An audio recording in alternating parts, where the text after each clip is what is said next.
বিএনপিকে ভাবমূর্তি নষ্ট করার জন্য ইচ্ছাকৃতভাবে রাজনৈতিক প্রতিপক্ষ হিসাবে এনসিপির একজন নেতা, সে উত্তরাঞ্চলের মুখ্য সংগঠক সার্জিস আলম, তার এই যে উগ্র আচরণ এবং কথাবার্তা, এটা দিয়ে সারা দেশে বিএনপির ভাবমূর্তি নষ্ট হয়েছে, যার কারণে বিএনপির সারা দেশের কোটি কোটি নেতাকর্মীরা আহত হয়েছে এবং সাধারণ মানুষের মনে প্রশ্নের উদ্রেক করেছে।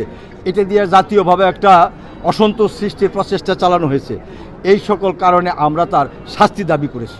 আমি অ্যাডভোকেট মোহাম্মদ সিদ্দিকুর রহমান, গাজীপুর জেলা আইনজীবী সমিতির সাবেক সাধারণ সম্পাদক, সাবেক সভাপতি এবং আইনজীবী ফোরাম, জাতীয় আইনজীবী ফোরামের সাবেক সভাপতি।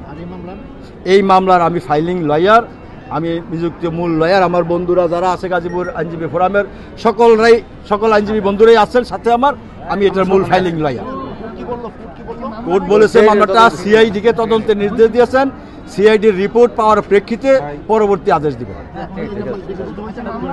হ্যাঁ, অলরেডি মামলাটা কোর্ট গ্রহণ করেছেন। এখন এটা সিআইডি তদন্তের জন্য পাঠাবেন। ওই সিআইডি রিপোর্ট দেওয়ার পরে মোকদ্দমার পরবর্তী আদেশ হবে। ধন্যবাদ সবাই। আপনারা ইতিমধ্যে জানেন গত 7ই আগস্ট রাত্রে আনুমানিক 8টার দিকে বাসন থানাধীন মসজিদ মার্কেটে একটি হত্যাকাণ্ড ঘটনা ঘটে। সেই হত্যাকাণ্ডের ঘটনা এবং জয়দেবপুরে এক সাংবাদিককে থেতলিয়ে দিছে। সেই ঘটনার প্রেক্ষিতে এনসিপির মুখ্য সমন্বয়ক উত্তরাঞ্চলের সার্জিস আলম তার ফেসবুক স্ট্যাটাসে 10টা-2-এ একটি ফেসবুকে পোস্ট করেন যে বিএনপির এক চাঁদাবাজি নেতাকর্মীদের কারণে এই হত্যাকাণ্ডটি ঘটেছে। কোনো ধরনের যাচাই বাছাই না করে, পুলিশের কোনো জবানবন্দি না নিয়ে সে বিভিন্ন সময় বিভিন্নভাবে, আপনারা জানেন জাতীয়তাবাদী দল বিএনপি একটি বাংলাদেশের সবচেয়ে বৃহৎ সংগঠন, এই সংগঠনকে হেয় প্রতিপন্ন করার জন্য সবসময় সে এই ধরনের বিভিন্ন বিবৃতি এবং স্ট্যাটাস দিয়ে থাকেন। আপনারা জানেন ইতিমধ্যে নির্বাচন ডিক্লেয়ার করেছে। এই নির্বাচনকে প্রশ্নবিদ্ধ করার জন্য এবং পিছিয়ে দেওয়ার জন্য এবং জাতীয়তাবাদী দলের ভাবমূর্তি সাধারণ জনগণের কাছে ক্ষুণ্ণ করার জন্য সে এই সমস্ত বিবৃতিগুলি দিয়ে থাকে।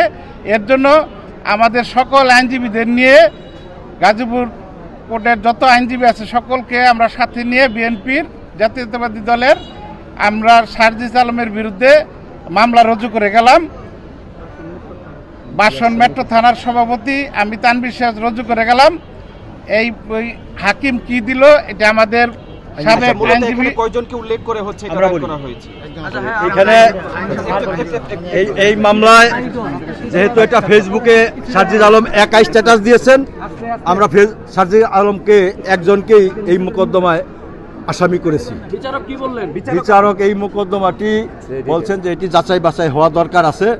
এটির এই যে ফরেনসিক রিপোর্টে ওনার ফেসবুকে দিয়েছেন, এটা জাস্টিফাই করা ফরেনসিক রিপোর্ট দরকার আছে। এইসব কারণে এবং এই সংশ্লিষ্টতে যে আরও 2টা মামলা হয়েছে, একটা আনোয়ার